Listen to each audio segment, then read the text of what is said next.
Vamos a empezar viendo el sistema nervioso de los animales domésticos. En este primer tema de la fisiología del nervio, vamos a ver las generalidades de la neurona, las células de neuroglía, las meninges y el líquido cefalorraquídeo. En primer lugar, la neurofisiología es la parte de la fisiología que estudia las funciones del sistema nervioso y trata de explicar el significado e importancia desde la más simple neurona y la fibra nerviosa hasta el funcionamiento sumamente complejo e integrado del sistema nervioso en su conjunto. Tanto en el hombre como en nuestros animales domésticos, el mecanismo de control más extenso, complicado y perfeccionado que tenemos está en el sistema nervioso.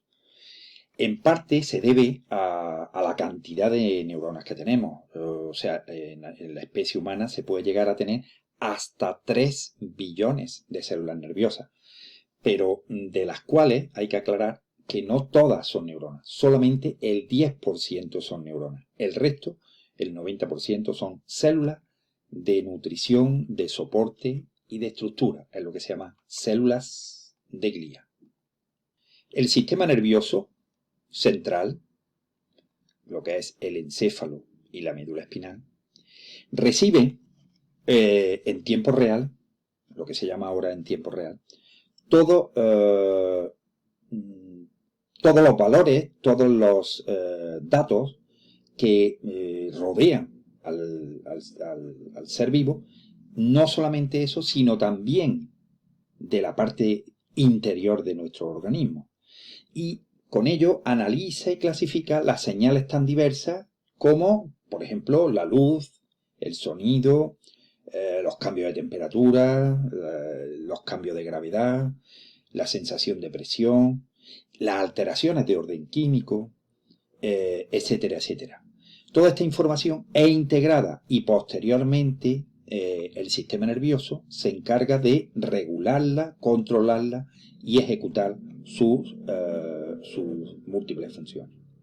Dentro de la medicina veterinaria, la neurofisiología adquiere cada vez más importancia por dos razones sobre todo. Primero, porque es la base del diagnóstico de los problemas patológicos que afectan a nuestros animales domésticos.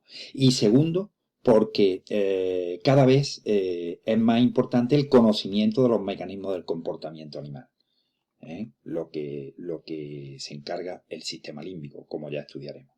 En estas imágenes vemos lo que es la anatomía funcional del sistema nervioso.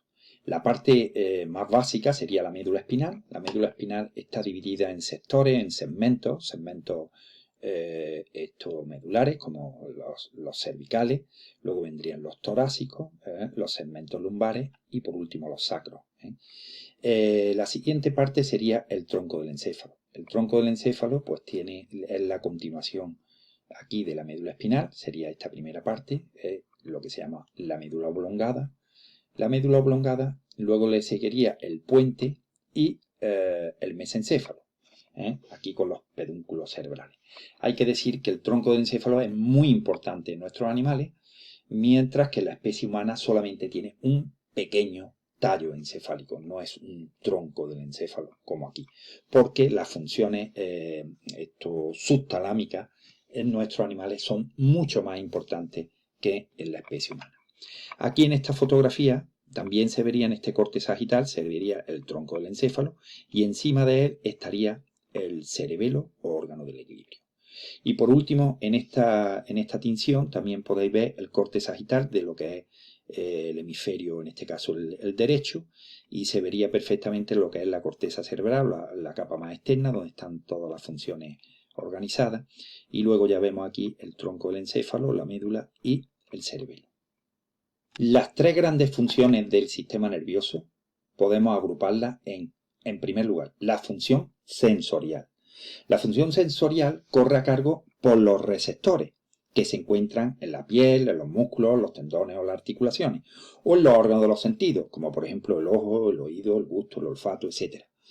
Y todos estos receptores captan los estímulos sensoriales y los envían a través de las vías aferentes, o sensoriales, hacia la médula y la corteza. La segunda función sería la función motora. La función motora, pues, se encarga de responder a la información sensorial. Entonces, ¿a través de qué? De la vía eferente o la vía motora. Y en este caso serían las neuronas motoras, serían las que ejercen esta función, y los efectores serían los músculos lisos o esqueléticos, los que realmente llevan esta función motora. La tercera función, y la más importante de todo el sistema nervioso, es la función integradora, que fijaros una cosa, solo es el 1% de la información la que se filtra, el 99% restante se descarta como rutinaria, y la información que se filtra se almacena ya por fin en la memoria. Aquí con más detalle podemos observar cómo la piel, los distintos niveles de la piel, con sus mecanorreceptores, mandan la información por medio de las vías aferentes o las neuronas sensitivas hacia la médula, y después posteriormente hacia la corteza sensorial. Aquí estarían unas interneuronas que comunican las neuronas sensoriales con las motoras, y ya las neuronas motoras, que son las neuronas descendentes, las neuronas efectoras, y los efectores en este caso serían los músculos. Esto sería una sinapsis neuromuscular, nervio-músculo. Aquí en esta figura se ve muy claramente cómo las vías aferentes en este segmento medular entra por las vías aferentes entran por las astas, entran por las astas dorsales, entra por las astas dorsales. Aquí estarían las interneuronas que comunican tanto la parte derecha con la izquierda como con la parte sensorial con la motora. Y desde aquí, desde las astas ventrales de la médula, salen las vías motoras buscando los músculos, ¿vale? Aquí la médula se ve perfectamente que la parte izquierda de la médula controla la parte izquierda del cuerpo y la parte derecha de la médula controla la parte derecha del cuerpo. Antes de conocer propiamente la neurona, vamos a ver la diferencia entre las neuronas y las células de glía o neuroglía. Hay 4 características que las definen perfectamente. Primero, decimos que la neurona es excitable. ¿Qué significa que es excitable? Que produce impulsos nerviosos, tiene la capacidad de generar los impulsos nerviosos y además de transmitirlos. Es la única célula que tiene esta capacidad junto con las células cardíacas. En cambio, la neuroglía no es excitable. Es decir, ninguna de las células produce impulso nervioso, ¿vale? La segunda característica de la neurona es que es incapaz de multiplicarse. ¿Por qué? Porque carece de centrosomas en su núcleo, y estos centrosomas son imprescindibles para la multiplicación. Solo hay una neurona que se puede multiplicar durante el animal adulto y son las neuronas olfatorias, son verdaderas neuronas y se reproducen en todo el animal adulto. Por tanto, lo contrario, las células de glía no se multiplican, ¿vale? No se multiplican. Tercera característica, como no se multiplica, la consecuencia es que tiene una larga vida. Pero eso sí, para tener esa larga vida es necesario que tenga el aporte de oxígeno y glucosa pura que necesita de manera continua, de manera constante, ¿vale? Eso sí, si se mantiene con esas características, puede durar, no digo toda la vida, pero casi toda la vida. Hay muchas neuronas que perdemos cada día, cientos de neuronas que perdemos y miles de neuronas que perdemos cada día, pero eso no significa que a pesar de los años podamos tener memoria, aprendizaje, funciones motoras, etcétera, etcétera. Por tanto, la neuroglía tienen corta vida porque se multiplican, es lógico. Y por último, la neurona tiene un elevado metabolismo. Esto significa que consume mucho oxígeno y consume mucha glucosa, que la necesita de manera constante. Os pongo un ejemplo. Una hipoxia, que significa falta de oxígeno del cerebro de solamente 5 a 10 segundos, es suficiente para que el animal o la persona pierda la conciencia. En cambio, las células de glía pues tienen un bajo metabolismo. Jacques Hall identificó la neurona como la unidad anatómica, genética, trófica y funcional del sistema nervioso. En mamíferos superiores más cercanos al hombre, como por ejemplo el macaco o el chimpancé, pueden existir hasta 100.000 millones de neuronas en tamaño y forma muy variable, porque se dice que no hay dos neuronas iguales, no hay dos neuronas iguales. Sin embargo, todas tienen los mismos orgánulos celulares, es decir, un soma, un cuerpo celular y unas prolongaciones. Esta sería la neurona tipo. Y entonces tendríamos aquí el soma, que es el cuerpo celular, donde están los orgánulos, ¿vale? Y las prolongaciones que son unas cortas, que están pegados al soma, con ramificaciones, lo veis aquí, que se llaman dendritas. Y luego hay una prolongación larga, como un eje de prolongación largo, que es lo que se llama el axón, ¿vale? El axón. El axón generalmente está envuelto en vaina de mielina. Si los nervios estos, sobre todo, van a ser funciones motoras, de equilibrio, etcétera, etcétera. Y ya el axón termina en unas terminaciones terminales, en una terminación nerviosa o botones terminales, donde hace sinapsis con la siguiente neurona, ¿vale? Bien, también deciros que la membrana plasmática es lo que se llama azoplasma. Tiene unas características especiales, rodea el citoplasma y regula el transporte de los solutos. Y en el soma se encuentra el núcleo rodeado de citoplasma. No tiene centrosomas, como hemos dicho, pero sí tienen otros orgánulos normales, como son el complejo de Golgi, como es las mitocondrias, los ribosomas, etcétera, etcétera, ¿vale? En cuanto en el soma hay unos orgánulos específicos que se llaman los cuerpos de Nils, que son agregados retículo endoplámico rugoso rico en polirribosomas y cuya función es la renovación de la membrana plasmática de la neurona. Y en las ramificaciones, tanto en las cortas como en las largas, existen dos tipos de estructuras. Unas cortas que se llaman neurofibrillas y otras largas que se llaman neurotúbulos. Y van paralelos al eje longitudinal del axón y se hallan envueltos por el azoplasma. Hasta ahora se le había asignado a la neuroglía o célula de glía un papel secundario, ya que son células que no son capaces de excitarse ni de transmitir el impulso eléctrico, pero eso sí, son capaces de multiplicarse.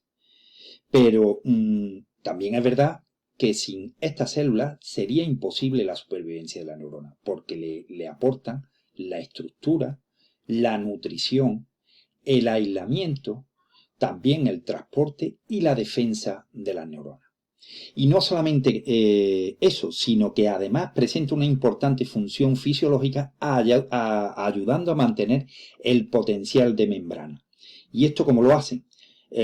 Para ello, las células de neuroglía tienen la capacidad de captar el potasio que expulsa la neurona y devolviéndoselo al medio extracelular cuando ésta realmente lo necesita. Existen 4 tipos de células de glía. Por orden de importancia vamos a empezar con los astrocitos o macroglía, que tienen abundantes ramificaciones, como podéis aquí. Pies son los llamados pies perivasculares, que van desde la neurona hasta los vasos sanguíneos, donde le toman los nutrientes, ese oxígeno y esa glucosa que necesitan las neuronas de manera constante. Entonces, la primera de sus funciones es el transporte de nutrientes por medio de los pies perivasculares, como veis en esta bonita dibujo, en esta bonita figura, ¿vale? La segunda función es formar lo que se llama la barrera hematoencefálica. La barrera hematoencefálica se forma entre los astrocitos y la capa más interna de las meninges, la llamada pía madre, que veremos ahora después. La barrera hematoencefálica es una tupida malla que se forma entre el encéfalo y la sangre. De hecho, los ingleses le llaman la triple B, la Blue Brain Barrier, la barrera entre sangre y encéfalo, y a todos los niveles del sistema nervioso central, tanto de la médula como del encéfalo, existe esta barrera que impide físicamente la entrada de cualquier germen extraño, de cualquier microorganismo, cualquier bacteria, virus, etc. Solamente hay un territorio en el que no existe la barrera hematoencefálica, y es en el hipotálamo, puesto que el hipotálamo es como el sensor de la temperatura de todo el cuerpo, y para notar mejor los cambios de temperatura es necesario que no tenga ese tipo de barrera, ¿vale? La segunda célula en importancia después de los astrocitos son las células de Schwann, que están en el sistema nervioso periférico, y estas células son de mediano tamaño, con pocas prolongaciones, pero lo más interesante de estas células es que tienen en su citoplasma un constituyente que es la mielina. Y esta mielina, observáis aquí una célula de Schwann, veis su núcleo, esta célula de Schwann, pues va a mielinizar a los axones de los nervios, a los axones, los está mielinizando, le está formando capas de mielina, capas concéntricas, a mayor grosor, mayor velocidad, puesto que la idea de estas vainas de mielina es conseguir la velocidad. Aquí observáis en esta neurona tipo un axón perfectamente mielinizado. Una célula de Schwann tiene capacidad de mielinizar hasta 50 fibras diferentes, y un nervio bien mielinizado grueso puede conseguir hasta 120 metros por segundo, a diferencia de un nervio no mielinizado que puede transmitir solamente a medio metro por segundo. El secreto de la velocidad la consiguen en estos estrechamientos que veis entre una vaina y otra, y esos estrechamientos es lo que se llaman los nódulos de Ranvier. Lo veis aquí en esta figura con más detalle, los nódulos de Ranvier, que consigue una corriente saltatoria dando saltos, y por eso consigue hasta 50 veces más velocidad. Aquí tenemos también los oligodendrocitos. Son lo mismo que las células de Schwann, pero están en el sistema nervioso central. Por supuesto que son mucho menos importantes, puesto que en el sistema nervioso central hay mucho menos espacio, y por tanto los nervios estarán mielinizados, pero no mucho. Puede tener una o dos capas, pero no hasta los niveles de grosor que consiguen las células de Schwann en el sistema nervioso periférico. Pero prácticamente son las mismas con distinto nombre. El tercer tipo son las células del río Ortega, o también llamadas de microglía. Río Ortega fue muy amigo de Cajal, y él se dedicó a estudiar las células de glía y descubrió estas células de Río Ortega, que son células pequeñas, muy ramificadas, que tienen además una característica, es que tienen movimiento ameboide, y por tanto ejercen una función defensiva comportándose como si fueran macrófagos y sustituyendo a los astrocitos y a los oligodendrocitos muertos, ¿vale? Son macrófagos y sustituyen a los astrocitos y oligodendrocitos muertos, los van fagocitando y los van limpiando. Se comportan como los macrófagos del sistema conectivo. Por último, las células ependimarias son las células que algunos autores incluso no las consideran como de neuroglía, pero otra gran mayoría sí las consideran. Son células cúbicas y células ciliadas. Además, estas células cúbicas y ciliadas se encuentran recubriendo los ventrículos tanto del encéfalo como del canal medular interno, en lo que se llama el epéndimo. Y la función es la secreción y ayuda a la circulación del líquido cefalorraquídeo. Siempre hemos dicho que los líquidos no están estancos en el cuerpo, y por tanto estas células con sus cilios favorecen el movimiento del líquido cefalorraquídeo, que vaya dando vuelta y no se mantenga como líquido estanco. Ahora vamos a ver tanto las meninges como el líquido cefalorraquídeo. Primero deciros que tanto el encéfalo como la médula espinal se encuentran protegidos por una envoltura llamada meninge y flotando en un líquido llamado líquido cefalorraquídeo. Por tanto, no existe contacto directo, como ya hemos dicho, entre la médula y el canal vertebral, ni tampoco entre el encéfalo y el cráneo. las capas, las partes o las capas de la meninge son tres. La primera de ellas, la más interna, es lo que se llama la pía madre. La pía madre está aquí, lo veis aquí de color rosita, pegado totalmente a la masa meduloencefálica, ¿vale? Totalmente pegado. Es la capa más interna. Esta pía madre que dijimos que formaba la barrera hematoencefálica junto con los astrocitos, ¿vale? La segunda capa es el aracnoide, la que queda en medio. El aracnoide es esta que tiene un rosa más intenso y además forma una cisterna, un espacio por donde circula el líquido cefalorraquídeo. Es lo que se llama el espacio subaracnoideo, el espacio subaracnoideo. Y por último, la dura madre es la más externa, es de tejido conectivo y es la más externa, ¿vale? Tengo que añadiros que la pía madre es una membrana muy fina adherida al sistema nervioso, tanto a nivel de la médula como a nivel del encéfalo. Y que la pía madre se va introduciendo en la masa méduloencefálica llevando consigo los vasos sanguíneos.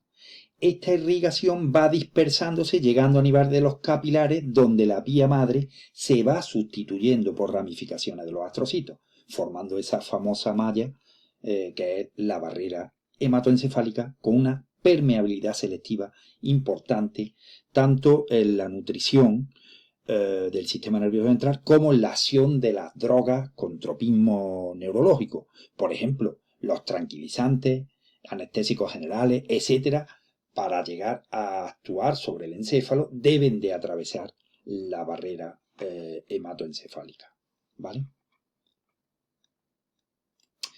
Además de formar la barrera hematoencefálica junto con los astrocitos, la pía madre desarrolla tres funciones bastante importantes.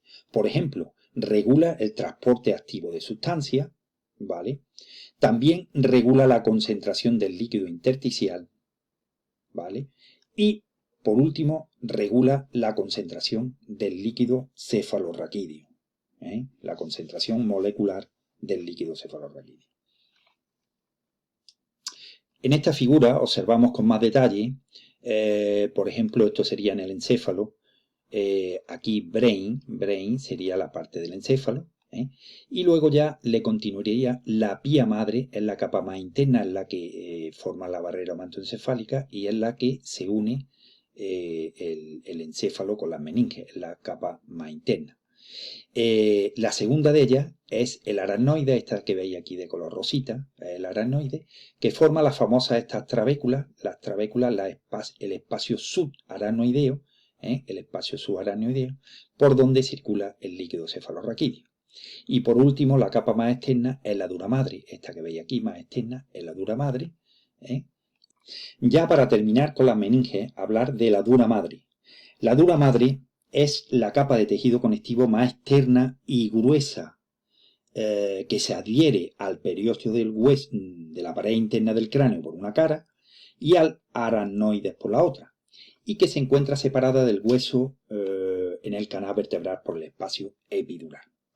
También deciros que aunque en las meninges existen varios espacios, como por ejemplo el espacio epidural entre el periósteo y la dura madre, o el espacio subdural entre la dura madre y el aracnoide, el más relevante, como ya hemos dicho, es el espacio subaracnoideo.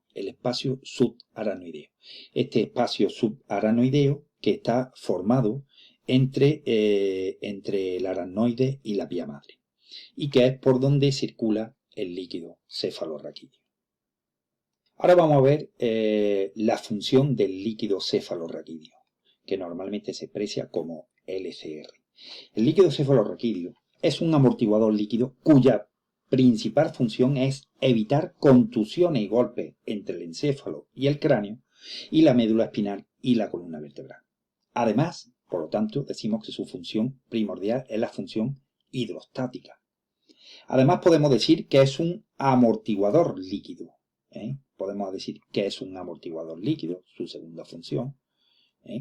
Y la tercera función es que ayuda al metabolismo y la nutrición de las neuronas, ya que por ese líquido lleva los nutrientes.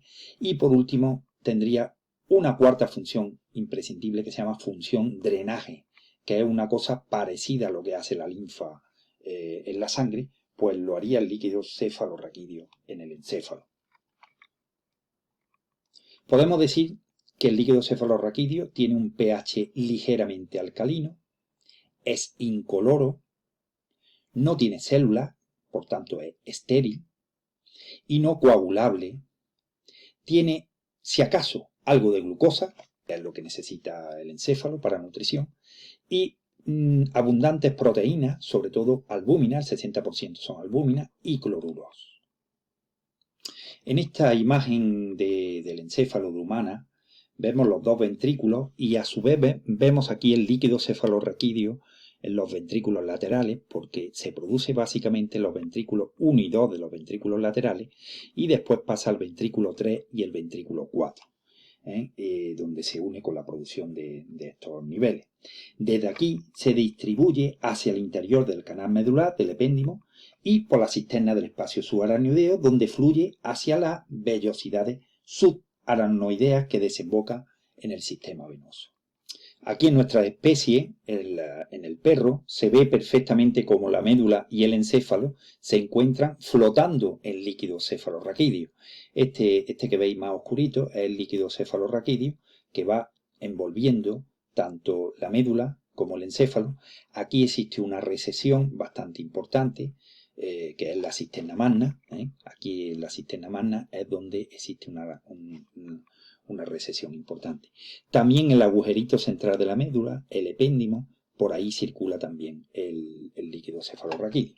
Y si observamos aquí un corte de este encéfalo, vemos aquí con más detalle, bueno, observamos el cráneo, observamos la dura madre, que es la capa más externa, y luego ya el espacio subaracnoideo por donde circula el líquido cefalorraquídeo, ¿vale? Y ya la pía madre que forma la barrera hematoencefálica.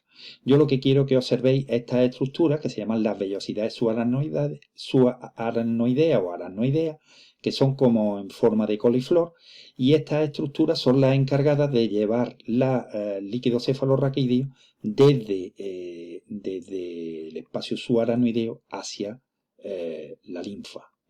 Esta es la que hace el sistema de drenaje al sistema venoso.